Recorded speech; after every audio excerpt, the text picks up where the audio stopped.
Thanks for the invite. I keep coming to Kerala Startup Mission. This is one of the most exciting startup events that I get to attend, and it's very encouraging to see how India is innovating. I will share with you top 3 trends in artificial intelligence that I am seeing today. We go all across the world, and some of the important, interesting things I want to share with you. So, before that, let me first start with a confession. I'm a lazy guy. I hardly take part. I'm at least accused such in my household activities. So, one day, just to prove my worth, I get into the kitchen, I start boiling some water for some tea, and halfway through the process, I touch the boiling pot of water. Immediately I recoil. My finger goes off the pot. You know, right at that moment, a very important thought comes across my mind. My fingers, it is trained to move away from a hot thing instantaneously. It does not have to go to the brain and come back that you now take it away. So, what does that mean? That means when you do artificial intelligence, which is very often an important differentiating technology for many of your startups, where exactly you are trying to embed that intelligence? Right at the periphery, where that edge, that interaction is happening? Or you want to take all the data back to the brain, to the platform, and there you do the processing and go back to the edges and tell them what to do. This is a very important thing. And this particular problem, edge versus platform, is one of the key trends in AI today where people are doing a lot of research. Where should you embed the intelligence? It's so much easy for us to think we will have all the intelligence in the brain, in the back end, in the platform. But the problem is, that would also mean that there is a delay, there is a latency right at the edges. Trend number 1, move towards the edges. Bring intelligence more and more to the point of action, where exactly your startup, your ideas are touching your customers. Can you have there, right at that interface, something smart, something real intelligent going on? Trend number 2, experience. This is very important. You heard the previous very distinguished panel talk about emotional quotient, emotional intelligence and all. Now, you heard about IoT, the cobots. Have you ever thought about it? Suppose you are in your organization putting these agents, smart agents, which are nothing but the cobots, and the humans working side by side. How do you go and reward those cobots or punish them? They are artificial intelligence agents. Do you really need to do that, first of all? Can you actually, would they be that smart one day to be jealous when you go and reward their humans? They are human, workforce partners. So this is an important thing, experience. How do we experience the artificial intelligence thing? So trend number 2, one important experience trend that I'm seeing today is metaverse, augmented reality, virtual reality. Just last week, I was in a startup event in one of the top IITs up in the Himalayas. And there I saw some fantastic startup ideas. And 3 out of 4 guys, they are actually bringing in that augmented reality, virtual reality, more experience, so that you go into in a virtual cloud and you get to see what is happening there. So it's a very interesting thing, the experience towards augmented reality, virtual reality. Trend number 3 is the classic problem of exactness. If you are doing artificial intelligence today, For last 10, 15 years, I have been hearing all the clients coming to me and telling me, how precise is AI? Is AI really doing the job? Is it accurate? Is it really any good? Is it really able to tell me, like any other deterministic system, exactly what is going to happen? That's the problem of exactness. So, to bring more exactness in your solution, in your probabilistic AI system, there are two things you can do. Of course, you can get more data, you can enrich it, you can do something very interesting. You can actually not only have the data collected only from the text and do natural language processing, not only can you look at the images or the videos and do computer vision, not only can you hear the computer acoustics, you can combine all of them to come up with a better understanding of the reality and have better, interaction or recommendation from your system. But there is another thing that you can do, and that is called, before telling what is that, many of you must be already using neural networks, deep learning neural networks. You must be hearing about that.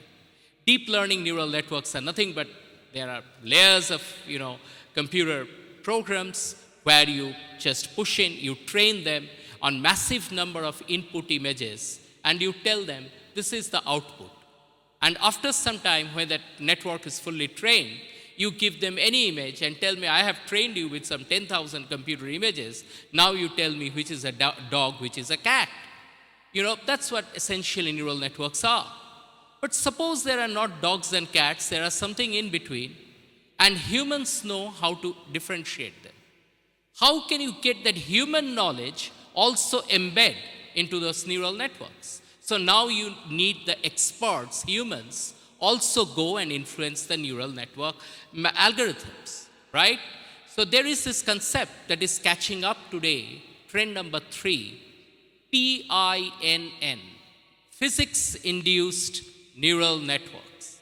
Here, you take the neural network, you take your expertise, convert it into a mathematical function, and make it part of the loss function of the neural network.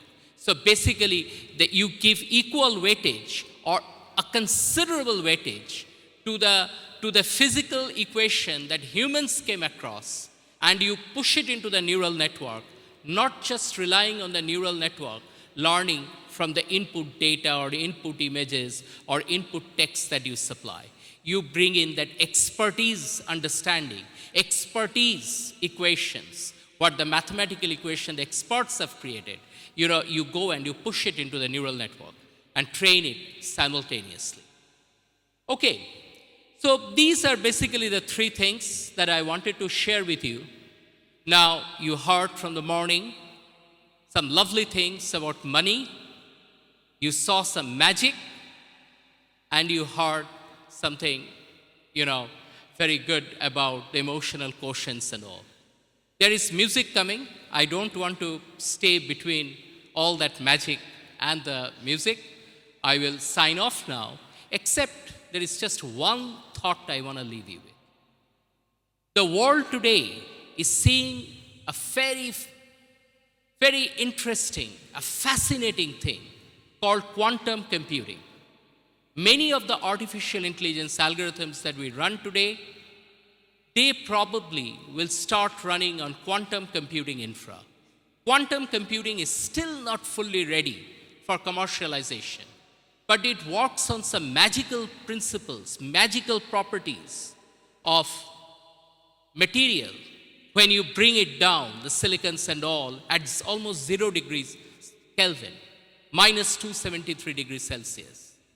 Certain things happen in the quantum world which you don't see in the classical world.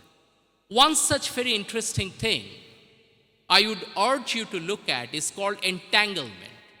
When 2 particles are entangled, 2 very small particles, electrons, photons, they are entangled.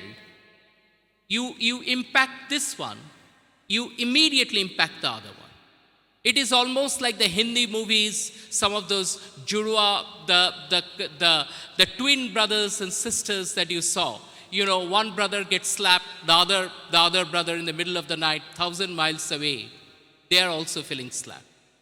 It defies all laws of locality and reality, and so much so that Albert Einstein once called it a spooky action at a distance. Today, we have found that this is real. The Nobel Prize this year was actually received by the guys who have done some experiments on that. I would urge you to take a look at it. Two different particles, light years away, if they are entangled, one spin happens here. By some magic, something happens to the entangled particle which is happening, which is situated light and light years away. No communication happening in between. Now, to understand this phenomenon, there are two things we can do. We can start looking into the world of quantum, a fantastic world, a magical world, or we can talk to Mr. Jidnesh, who showed some fantastic magic about two Rubik cubes who were magically kind of synchronized. That was really, I really liked it. That's what entanglement is. So let's understand this, let's explore it, and thank you very much for all your attention today. Thanks again. Yeah. Mr. Storyteller in his element. Thank you so much, sir, for that evocative tech talk. One more loud round of applause for him. And I'd like to bring on stage Ms. Sumipi to present our token of appreciation to Dr. Kingshuk Banerjee, Head of Hitachi R&D India Private Limited. He's a pillar of support for Kerala Startup Mission and our events. Thank you for coming back to a KSM event. Yes, ma'am? Yes, we do have a couple of minutes left, and he finished early, so of course we should go forward with the question. Can we have a microphone?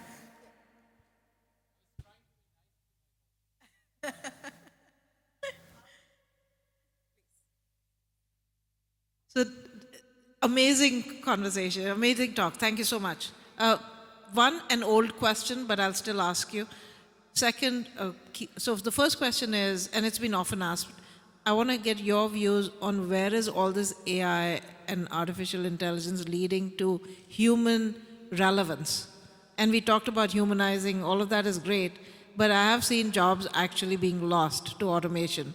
And so what are your views on how can humans stay relevant, especially now that you're also telling us there's this PINL, right? So one would have thought that human judgment was the big difference that kept humans relevant. And now if you're going to be obviating that with even yet another algorithm, what are your views on keeping humans essentially humans?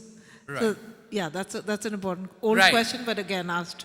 Right, very good question. Thank you very much for that. You heard a lady, she said that even if the humans don't know how to behave, how can we teach the computers? That's a very interesting thing.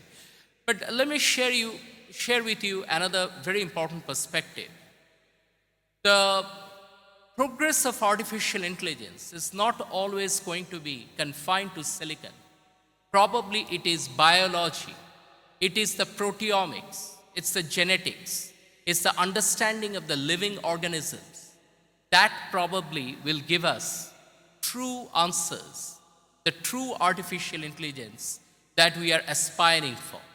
We are not ready yet, that's for sure. But we are looking at it. Hitachi, it's an $80 billion company. Many people think that we only do air conditioners and refrigerators. Actually, it does a lot beyond that.